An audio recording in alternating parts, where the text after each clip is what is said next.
शुकदेव जी महर्षि वेदव्यास के पुत्र है। उनका जन्म वैशाख कृष्ण अमावस्या को हुआ था। उनके जन्म की अनेक कथाएं मिलती है। एक कथा के अनुसार कैलाश पर एक गुफा में एक समय पार्वती जी ने शिव जी से जिज्ञासा की कि प्रभु, आप मुझे श्री कृष्ण से संबंधित कथा सुनाइए, क्योंकि आप निरंतर उन्हीं का स्मरण चिंतन किया करते हैं।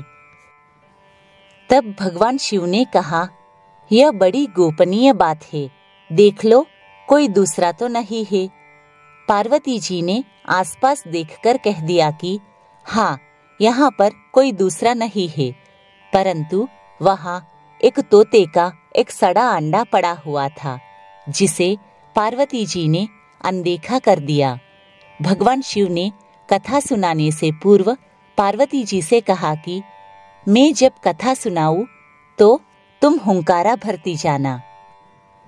इसके बाद भगवान शिव ने भागवत की कथा कहना आरंभ किया। दशम स्कंद तक तो पार्वती जी सुनती गई और हुंकारा भी लगाती गई, परंतु अंत में उन्हें नींद आ गई। इतनी कथा सुनकर तोते का अंडा जीवित हो उठा था।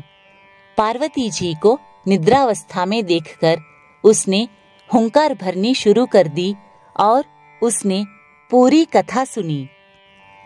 अंत में भगवान शिव को पार्वती जी की नींद का पता चला तो उन्होंने हुंकार भर रहे शुक का पीछा किया। वह भागकर महर्षि वेदव्यास के आश्रम में आया और उनके पत्नी के मुख में समा गया। महादेव के लौटने पर वही शुक व्यास के पुत्र के रूप में प्रकट हुए। शुकदेव जी ने राजा परीक्षित को हरिद्वार के समीप शुकताल में श्रीमद् भागवत महापुराण का सप्ताह पारायण किया था।